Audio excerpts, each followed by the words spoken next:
Hello everyone, thank you so much for joining us today. Today's webinar is part of the International Affairs webinar series, and as you'll know, International Affairs is Chatham House's academic journal.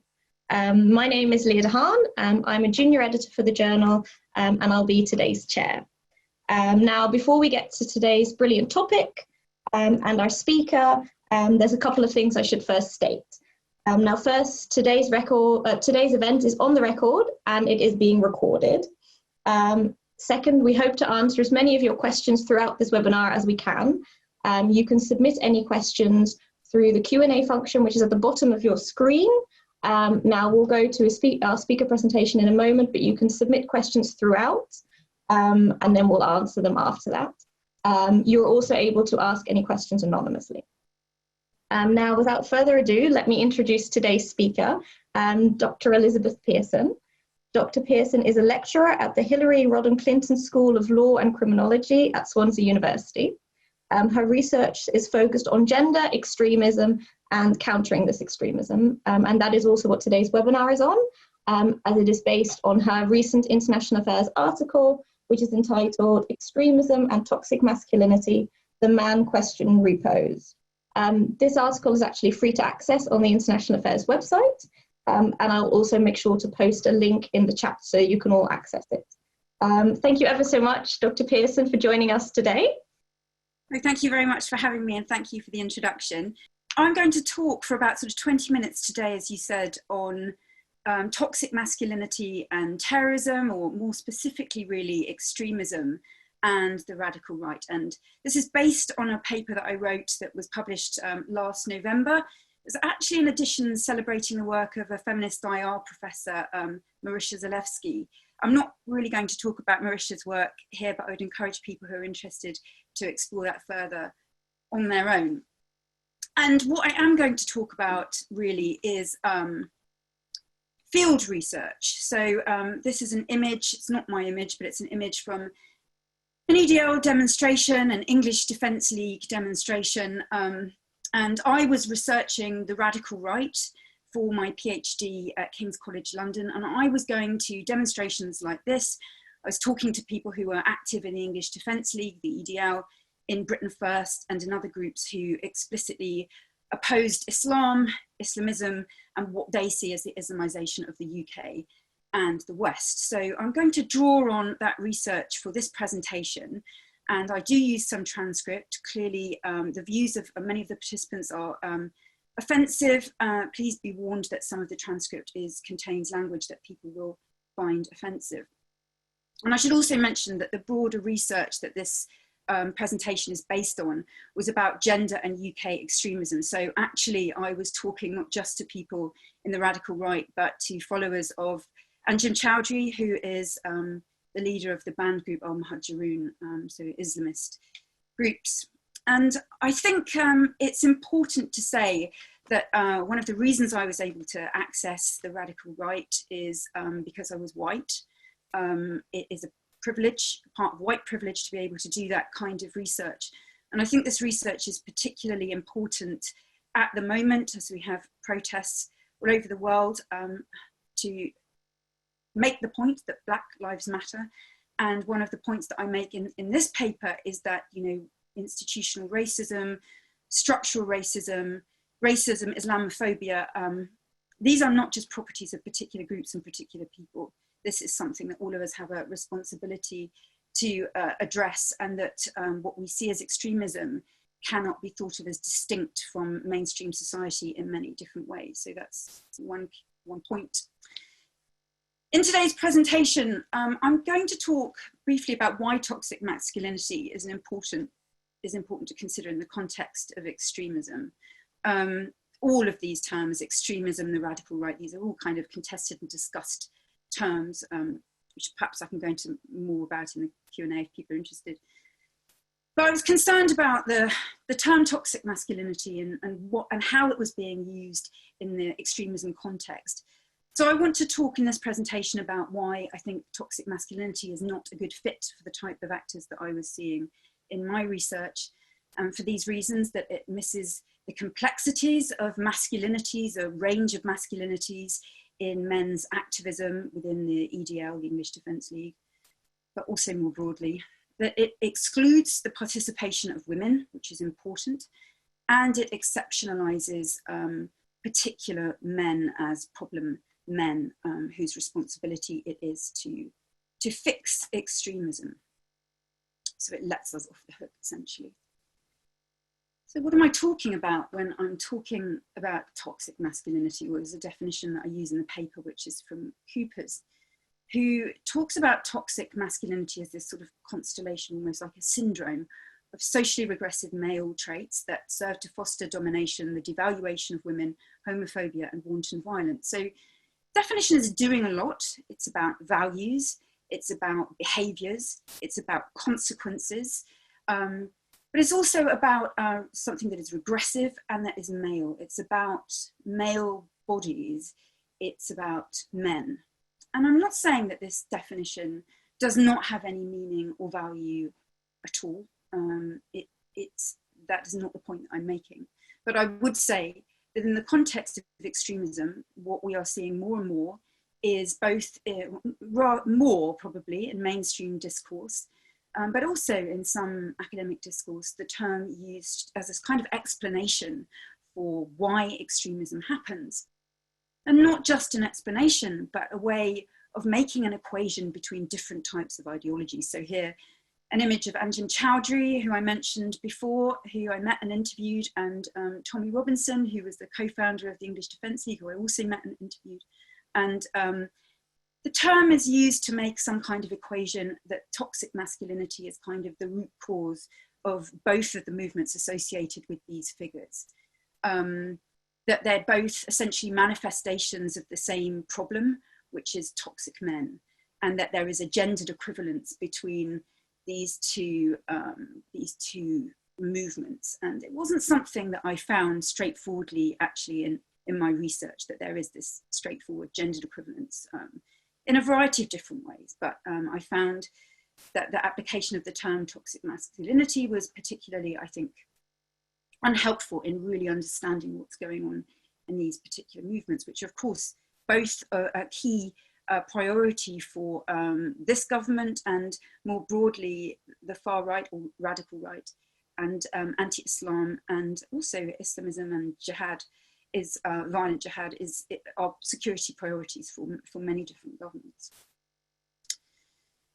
So in terms of the history of sort of context of extremism and toxic masculinity, you know, we see the kind of emergence of this idea of problem masculinities in a security context post 9/11. Paula Maher has written about the construction of racialized suspect communities in the aftermath of that event. This is largely linked, I think, to a sort of persistence of gendered stereotypes and inability to go beyond the sort of ideas of women as peaceable, as potential allies to governments in their security practices, and risky, dangerous men, in this case, risky Muslim men who Muslim women need to be saved from. And this was mobilized into counter-terrorism strategies. You think of the rhetoric surrounding the American invasion of Afghanistan and the liberation of women from the Taliban, but also into countering violent extremism policies, if you look at the way that the PREVENT strategy has been critiqued around the creation of suspect communities, particularly Muslim men. And one of the problems with this idea of toxic masculinity in this context is that it puts the responsibility for issues in society onto particular groups of men, and it stops us from recognizing or properly exploring the broader structural issues that lead to the problem of extremism, and this is one of the sort of key problems with the way that the phrase is kind of mobilized at the moment. So to talk about what I found, well, the sort of key first point that I would make is that the men that I encountered, and it was mostly men in my research, and it was a small sample in the research broadly. It's quite hard to access these groups and to get people to talk to you. But the way that they talked about their activism and then the way that they got involved in the radical right was complex. And it was also not distinct from and could not be understood without understanding broader social values, social norms, particularly linked to the physical space in which they were growing up and from which their activism emerged. So what do I mean by that? I'm going to draw on some examples. So this is this is an extract from an interview with a guy called Daniel. And Daniel was actually, he was a soldier, he was on tour in Iraq. And in this account, Daniel kind of confronts his own whiteness. And this is kind of, this is one of the kind of pivotal moments in his engaging in EDL activism. And I think, you know, what was clear was that his kind of activist masculinity was constructed in these kind of intersections of understanding his race, his class, his gender, what was expected of him, where his whiteness intersected with his maleness and his Britishness, his Englishness, and how he understood all those things. So this is a kind of moment in which he sees himself called a white bastard, and he understands this as a kind of inversion of his expectations of what whiteness means. He's got an expectation of privilege, which is not conferred on him in this moment. I mean, there are a number of other things about this encounter that, that made him feel that EDL activism was the only space in which he was able to express himself. The injustice of the 10-on-1 attack, the claim by his attackers of a claim on his town. He saw this as his town where he had a right to feel safe. For Daniel, his values and norms hadn't really shifted since he was in the army, where they were kind of celebrated. It was a shift in the response of the state. And now, I don't know, I didn't truth check this, this story, but what's important to me is the sort of way that Daniel frames that story. And for him, this was also an example of injustice. Only, according to his account, not all of the men were prosecuted. And this was about his expectations based on his understanding of what society was, and this kind of withdrawal also, which was something that was mentioned from a sort of British multiculturalism. It had been something that a lot of the participants talked about, that there were expectations of integration. These were sort of narratives they'd heard from David Cameron when he was in charge. They talked about Boris Johnson a lot. They talked about Donald Trump a lot. So they were referencing mainstream narratives, and they were also, they were constructing their activism within these kind of intersections and kind of within values that were part of systems and structures. There was nothing sort of unique really about this particular encounter as kind of as violent as it is depicted here. Again, when I was talking to Darren, and this was a theme that came up quite a lot, is this that the activism emerged again from a wider context, and particularly from people's relationships with their local space. And Darren was somebody who'd come to the EDL via football hooliganism. He was somebody for whom casual violence was absolutely routine part of his activity. I think we would struggle to call it a hobby, but it was part of his repertoire of behaviours and practices. And he described how this had sort of come about, and this was about a local space within a particular sort of set of practices communicated a message to other people. And in actual fact, he is projecting this kind of hyper masculinity, this violent, aggressive physicality, in order to protect himself, not from Muslim men, but just from men more generally. But he had almost a nostalgia about this kind of white working class. This was an important, obviously, theme in terms of identity to a lot of the people, and the way in which that had produced him and produced the person who would become the activist. So is this about toxic masculinity? Well, you know, there are elements of that toxicity definition here, but it's much more nuanced than that. It's about relationships with space, with the state, with mainstream narratives, and with their perceptions of what whiteness means for them. And it's also about continuities with a broader culture and context from which they're emerging. In fact, there were a kind of range of masculinities that were on display, and not all of them were about kind of aggression or about violence, although most people referred to their willingness and to some extent enjoyment of participating in what we might call casual violence and fistfights and the like. But this was something slightly more complex again.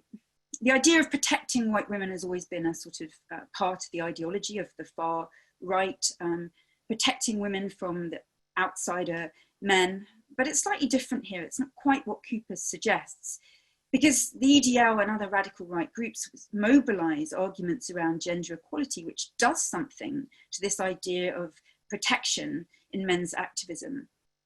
It transforms it into something more approaching care. And I often see this kind of, the far right or the radical right mobilizing, the terms are used interchangeably often, mobilizing gender equality arguments as if they don't believe in them. And it's very difficult to know with any participant in research and what they actually think and distinguish that from what they tell you. But my perception, and others have found this too, was that it was, particularly also for the women that I interviewed, something that they absolutely did believe in, and that it distinguished them. They believed that Islam was not gender equal, and it was something that they used to distinguish them from Islam. And it was something that they also talked about with a degree of emotion, tearfulness in some cases, what one might describe as feminized emotion. But for them was a kind of rawness that communicated authenticity, in contrast with white elites who they believed had sort of sold them out and treated them like second-class citizens. So there were more complexities to the types of masculinities that were on display here. Which brings me to the second sort of point, really, which is that the term toxic masculinity is something which also creates a blind spot regarding the role of women in these movements, whether in the EDL or in far-right groups, but which are, or with Daesh, or with groups which are largely homosocial, groups that largely numerically, as Hilary Pilkington has pointed out, are dominated by men when you look at sort of protest spaces. But women's participation, whilst lesser in number, is not insignificant, and it matters. And it's important to recognize also that women are capable of performing masculinities and reenacting patriarchy, but also being subject to some of the pushback of patriarchy within the EDL as a whole. Because the EDL, again, it's not divorced from the mainstream. It's a group in which patriarchal norms are important, and they are used to stigmatize and penalize women for their participation. So in terms of, the ways in which women were performing masculinities, some of the same themes that you would see from the accounts that men gave of their sort of path towards activism. Gower is somebody who was, quite instrumental in the movement. She's a sort of PA to Tommy Robinson, and she was responsible for the EDL angel groups for a while. And she was again, sort of drawing on these ideas of particular spaces, working class, white spaces, mythologized to a certain degree, shrouded in nostalgia, and used to kind of legitimize and justify the ways in which people were sort of enacting particular physicalities. And she talked, and other women talked about the ways in which they mobilized their masculinities to confront men, Muslim men, in their spaces. And this for them was incredibly important because it represented a sort of double emasculation. To be a woman who is confronting a man in a public space through aggressive behavior was recognizably not something that would be expected, or that they perhaps expected of themselves. And women, to a certain degree, have to adopt some of these masculinities in order to perform and be part of this space, it seemed. But this was not without sort of penalty, and there was a sort of large degree to which there was a sort of patriarchal pushback to women's participation. So demonstrations are about, pushing forward a message, but they're also hugely social events. They are events which people make friends, and they also make relationships, or they sleep with people.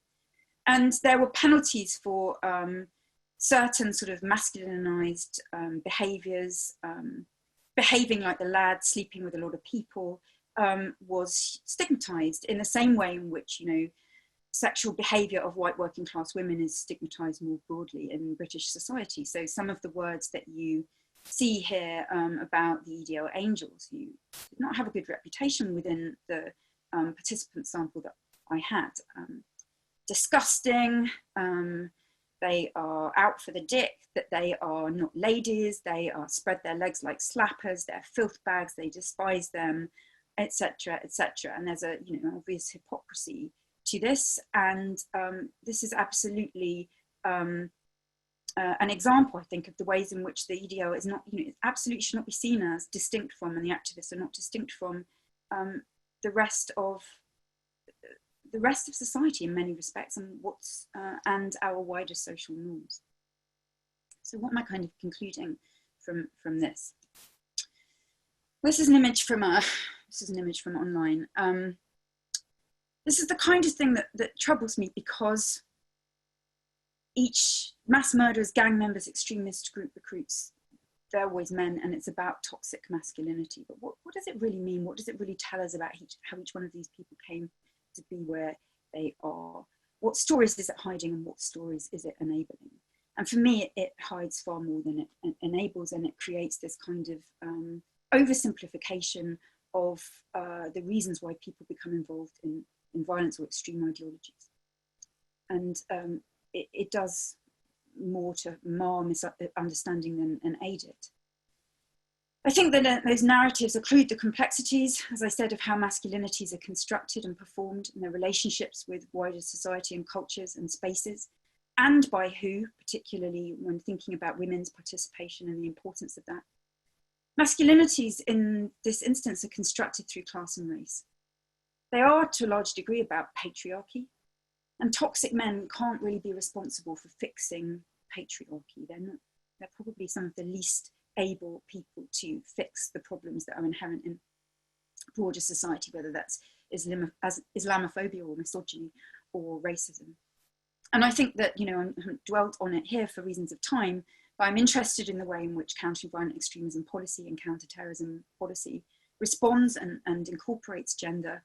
And I think that increasingly we need a gendered response that recognises these complexities, and that at the very least goes beyond a kind of simplistic understanding of gender as about women, which is really, in practical terms, the position that we're probably at and moving away from right now. Okay, so I've talked for 21 minutes, probably time to stop and pass back over to Leah and to any questions. Thank you very much for attending and for listening. Thank you so much for that really detailed and very careful presentation. I feel like I've learned a lot, and I'm sure everyone attending feels the same way. Before we turn over to the questions, and please, anyone attending today, do submit them through the Q&A function. I thought I'd ask you a couple of my own questions. In your presentation today, you've spoken a lot about masculinities, and of course, the title of your article also includes the phrase, the man question, reposed. And I was just wondering if you could go into a little bit more detail about why it is so important to talk about men and masculinities when it comes to your work on gender. Well, I think, you know, sort of drawing the man question was really sort of, this is a reference to Marysia Zalewski and her work. And so this man question is one that she and others posed repeatedly over the decades. And it was an attempt from talking about women and trying to push for a recognition of gender, and that didn't really work. So they tried to reshift the focus to let, you know, if talking about women doesn't engage the interest of men and institutions, then maybe talking about men will do that. But the important thing is to talk about power. That's what, you know, the man question is, because we're thinking about, when we talk about gender, we're talking about something that's constructed and which is about power dynamics and how those power dynamics work in creating masculinities, in creating femininities. And when we talk about men, when we talk about women, it's easy to get fixated on, you know, bodies and people, when the conversations need to be about power. And I think, you know, that we are at a moment, as I mentioned in the presentation, where there's a lot more interest in terms of policy people in thinking about gender in more complex ways. I think also we don't want to throw the baby out with the bathwater. We can't forget to include women because we want to sort of consider gender in a more complex, nuanced way. But the purpose of asking questions about men is about thinking about power, I think, and that's still something which is lacking in discussions widely, if that answers that question. Yes, it does. Thank you very much. Just one more question from me. Just to touch on something that you mentioned at the beginning of your presentation. Now, you've described how certain men and certain masculinities are sort of described as or considered toxic or extreme. And particularly also in your article, you talk about how the construction of these understandings is racialized and it's gendered and it's class-based. And of course, this also appears to happen to African-American men and the way they are depicted in, for instance, the media. Now, with the ongoing Black Lives Matter protests, of course, this feels like something that's particularly important to pay attention to and examine. And I was wondering if you could speak to this a little bit more. I think it is important to examine at the current time, you know, where we are really putting race relations in the spotlight. Some men are more easily considered to be demonstrating toxic masculinity than others. Some men, black men, are more likely to be killed by a police officer on the street than others. How we understand people, men, in racial, gender, class terms has material effects on their ability to live their lives, and it absolutely is important that this is kind of coming under the spotlight, that institutional racism is being contested. And again, this is not, this relates to the other point that I made in the presentation, is that, you know, too often we use the term toxic masculinity not just to denigrate particular men and particular forms of masculinity in comparison with, you know, these aspirational masculinities, which also reflect particular race and class, but also that we have to think broadly about the ways, you know, thinking about the extremism, back to extremism and toxic masculinity, that these are not, we think of extremists as kind of this separate group of people. And I'm not sure how separate they are, how useful that idea is, because the people that I spoke to and I met were very much part of wider communities. Not all of them, some of them had been sort of ostracized by their family and friends for their racist belief, but, you know, many of them were still part of broader communities, and that was really, really important to understand, because, as I said, Islamophobia, racism they're not unique to these particular groups that the rest of society chooses to say are the problem in terms of these ideologies.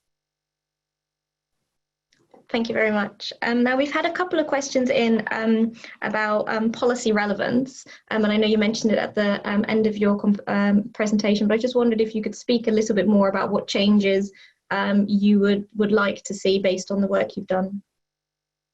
Well, I think sort of one key improvement could be, within a UK context, would be for Home Office publications, contest, prevent, to have a much clearer articulation and incorporation of gender. I think domestic policy on countering extremism has been slower than, for instance, policy engaging with extremism overseas, to look at how gender matters. And it has been somewhat more limited, and it meant, you know, that again has had material effects. It meant that when we saw young women going off to join Daesh in 2015, 2016, it comes as a surprise to people, when it shouldn't really have been a surprise. It matters in understanding why men and women are traveling. It matters in understanding how their activism is likely to manifest. So it's about taking a gendered approach firstly, is important, but making sure that that gendered approach, yes, recognises potential differences in male and female activism. It doesn't ignore female activism, which for a long time it did, but that it begins to look more broadly at understanding the kinds of dynamics that create extreme identities, if that's how we want to think of them, when somebody joins either the EDL or the Islamic State. And I'd just like to see it sort of, explicitly articulated, I think, in policy, in a way that perhaps at the moment it's not. Thank you very much. We've just got a question here, which says, did you find there was there were necessary repertoires of behaviour between the women in your research, other than their performance of masculinity that you've already highlighted?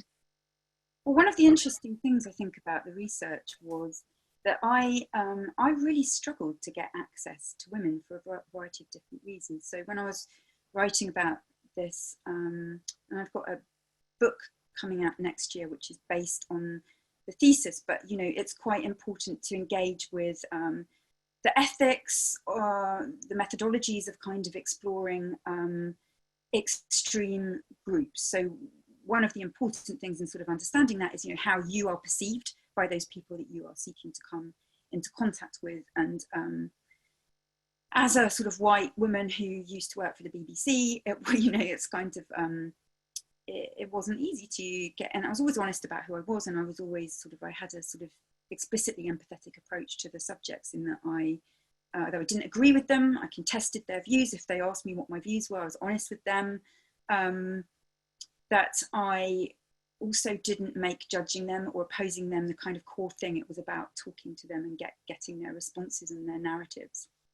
So I didn't have as much access to women, and I think that says something about that homosocial nature of the group, the ways in which perhaps women perceived my presence at, whether it was in the pub after a demonstration or at a demonstration, and the sort of their reticence to speak to me compared with men's slightly less reticent approach to speak to me. But I think, Hilary Pilkington has documented the ways in which women's activism is definitely not something which is in the shadow of men. I don't think I spoke to enough women to kind of really be able to make judgments about the repertoires of behaviours. But what I would say is that there were particular repertoires of behaviours that were shared between men and women, and which were used to create a particular cultural practice, which enabled them to identify, like-minded others, and to create a sense of community that also was a sort of class, white working class. It wasn't just white people at demonstrations, actually, but a white working class kind of identity. So in answer to that, I'm afraid that wasn't a very good answer, because I didn't, but it's a sort of explanation of why I can't give a very good answer to that. Thank you very much. And we've got another question here, which is whether or not in your research you came across any sort of paths or programs that were used to see if these extreme ideas or these considered extreme people could be brought back into mainstream society, and maybe whether there were problems with these programs as well because of their sort of focus on this extreme masculinity. Well, I don't know that the programs explicitly sort of focus on extreme masculinity. I mean, some of the best separately in other research, some of the best countering work that I've seen done is from individuals who absolutely are invested in the people that they want to help. They are available sort of 24/7 to pick up the phone, to engage with people, and they claim to have had quite a lot of successes. In terms of the group, the sample that I had, there were, I can just think, there were a few people who had been involved in countering programs at some point. So I had a transcript from, I think, the guy who was saying that these broads were all out for that guy who was saying they were disgusting. And so he was really young. He was, sort of 20, I think, when I was 19, 20. And he came from a family, actually, a kind of EDL activists. And he'd got involved when he was a kid, really, in his teenage years.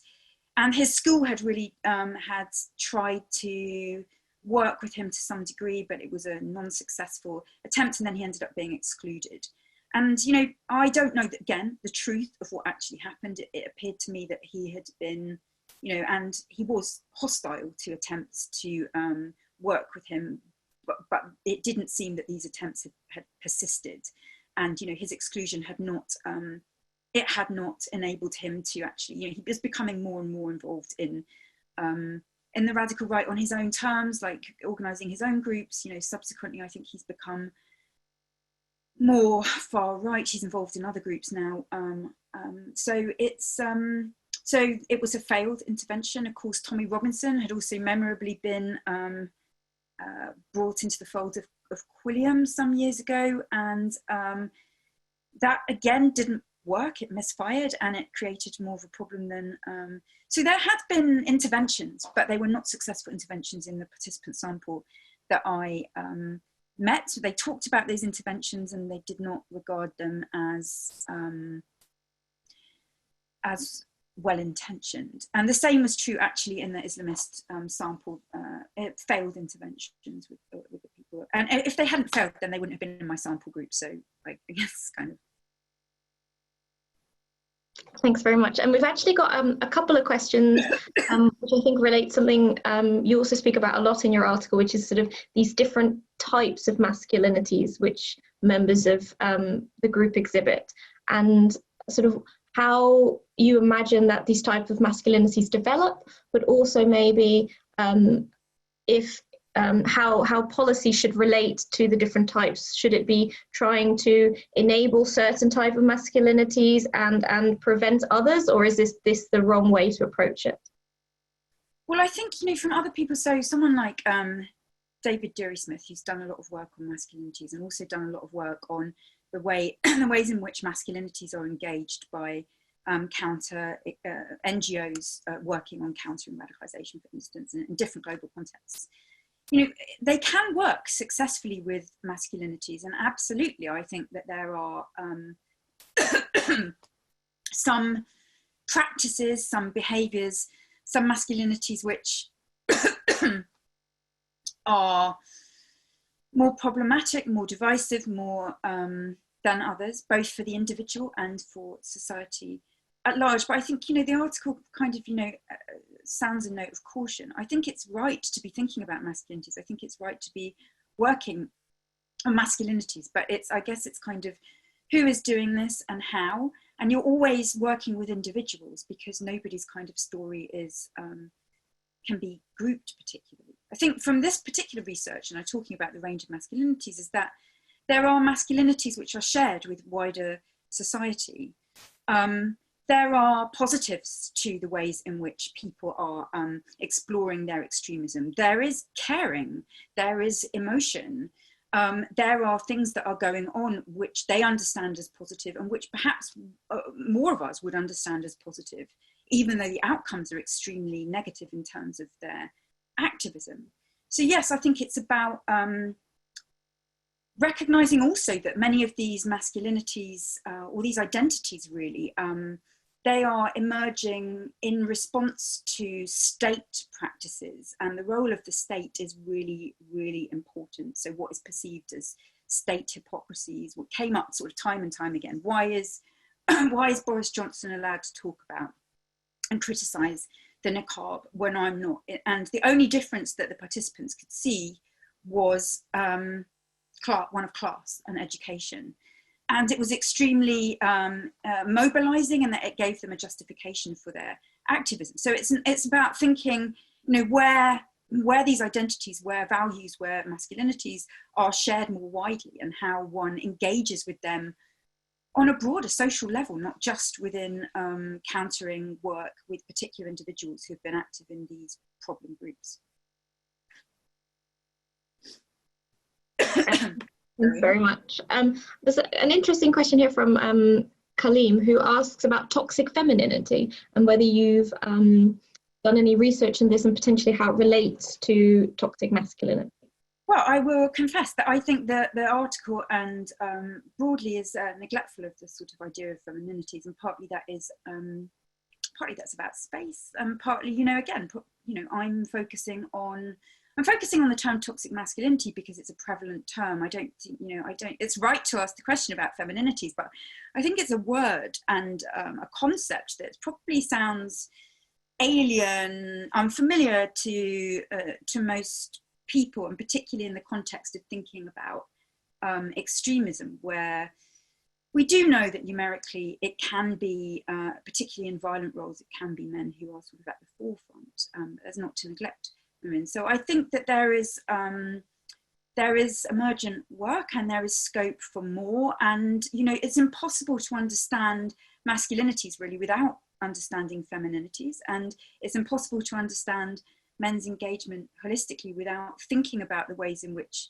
women are engaged. We need to think about, you know, the values, the structures, the ideologies, the ways in which these things within groups are very gendered when we're thinking of the far right or the radical right or anti-Islam groups. These are hugely gendered belief systems that people have, and they have outcomes in terms of what's possible for men and for women in terms of their behaviors within groups. So absolutely, I think it's also important. And you know, I wanted to focus in this paper on that term toxic masculinity because it's one that we just see so much, I think, you know, particularly more probably in media discourses around extremism and violence than femininities. Doesn't seem to be out there yet. Toxic femininity, I haven't heard it yet.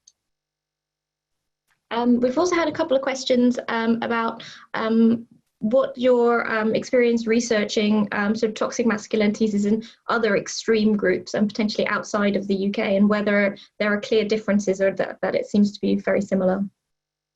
So I talk about really my experience of researching extremism with activists is in a UK context, and they were different. So for the Islamist men that I met and spoke to, you know, theology and ideology is a funny sort of word to use because actually for the Islamist men who were within Anjem Choudhury's network, they didn't distinguish, Islam could not be distinguished between the rest of you, between anything. It's not, Islam is not separate from life. It's not separate from what you think, it's not separate from what you do. But there was absolutely a kind of there were ways in which men could get status within groups. I mean, we saw this idea of, you know, violence as a means of status, of proving oneself as a man in some of the transcripts there.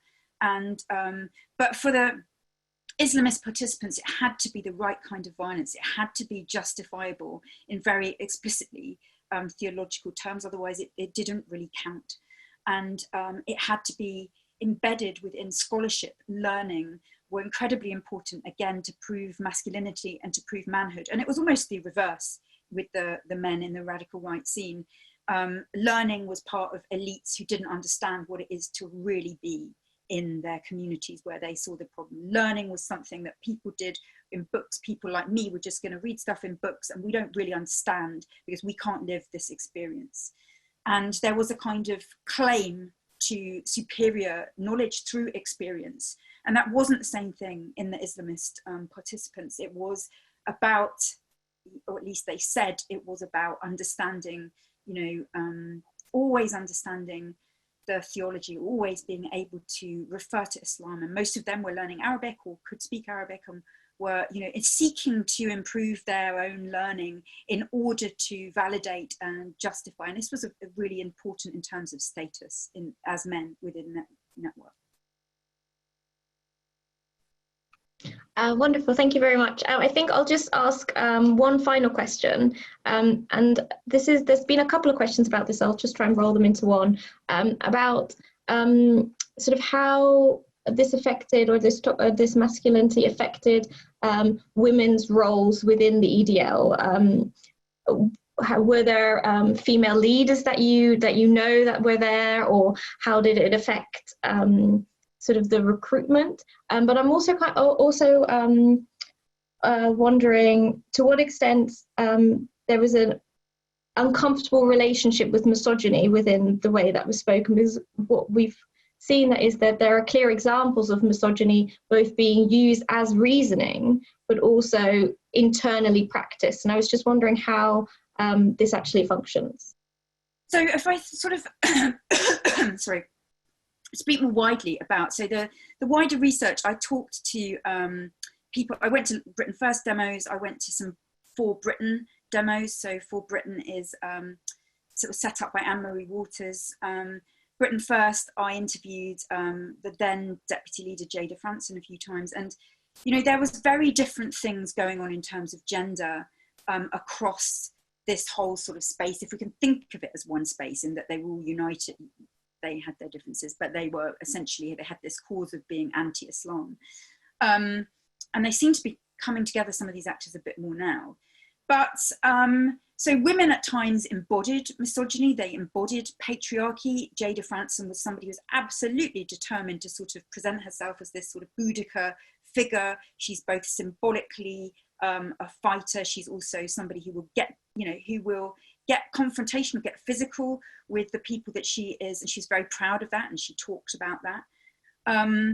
But she's also, she said she's somebody who was like really comfortable within men's groups. And she quite sort of openly wanted to, I think, adopt many of those masculine and masculinist behaviors, problematic behaviors. Whereas, you know, in the EDL, how Gower was somebody who'd been a sort of leadership figure. There were women, I didn't speak to any, but there were differences between these groups. And someone like Anne-Marie Waters had a very much more explicit engaged. She used to be somebody, you know, who was a member of the Labour Party, and then, you know, she's what I think Busher calls a swerver, in that she turns and she's like, you know, I don't believe in this anymore. And she had this very, one of the reasons why she made that change was she believed that women and feminists were being sold out by the left, and particularly on the issue of Islam. So there were real key differences in terms of, and I know Anne-Marie Waters talked to me a lot about the ways in which she would get a lot of pushback when she was on social media from people in the alt-right or the far right, who absolutely think that women should be in the kitchen, they shouldn't necessarily be voting, they should be just having babies, they shouldn't be out there as leaders.